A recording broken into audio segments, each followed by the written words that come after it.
So starting the test drive in the Sierra 1500 Elevation, I will say, and I said this earlier, I like the features that are added here as opposed to getting the custom. And I made a mistake there. I was comparing the Elevation to the custom Trail Boss that I drove a couple weeks ago, and that had about a 55 grand sticker on it compared to this 57. So there's a reason that custom Trail Boss is my favorite in terms of what you can get from a GM pickup truck now, just because everything's gotten so expensive. And that still is $55,000, but you get a lift kit, you get a bunch of other stuff that comes with that. So even with this Elevation though, I like the features you get here. Just a bit pricey, but pretty much all pickup trucks are pushing close to 60 grand. So 60 grand or more, I should say. Let's give it some pull here.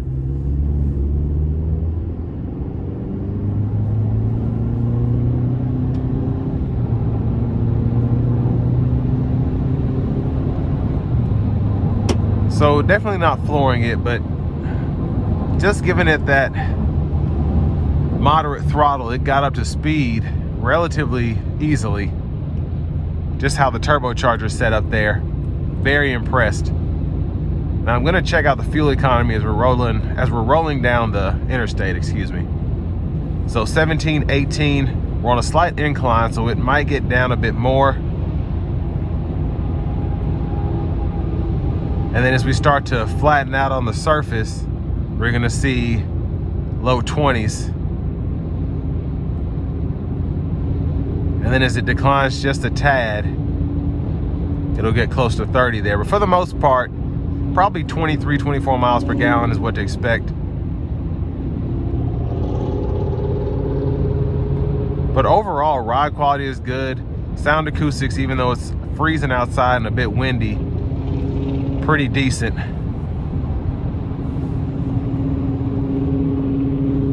And just a nice touch is having this leather wrap heated steering wheel. That's something that the custom Trail Boss, I don't think we had that there. I think we might have had it in the LT Trail Boss, but having a heated steering wheel on days like today is just phenomenal. It's a small detail, but it makes a huge difference.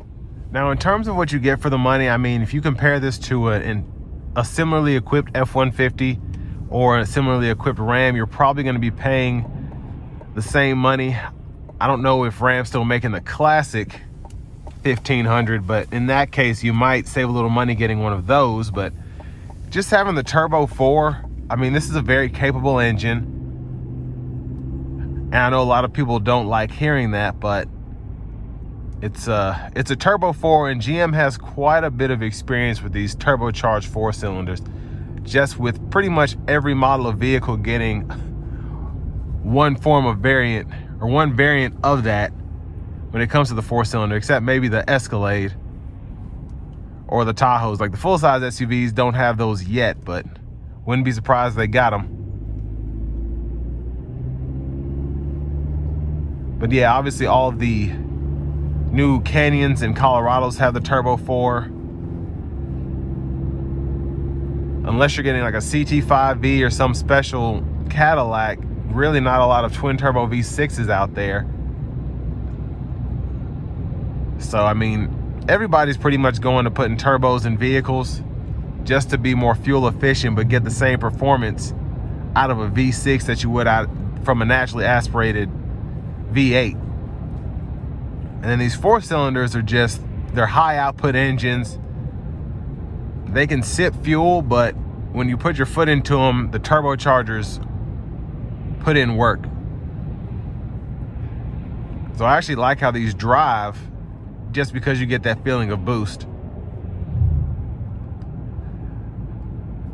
But for this to be the GMC variant, and with this Thunderstorm Gray, it is an impressive truck, I think.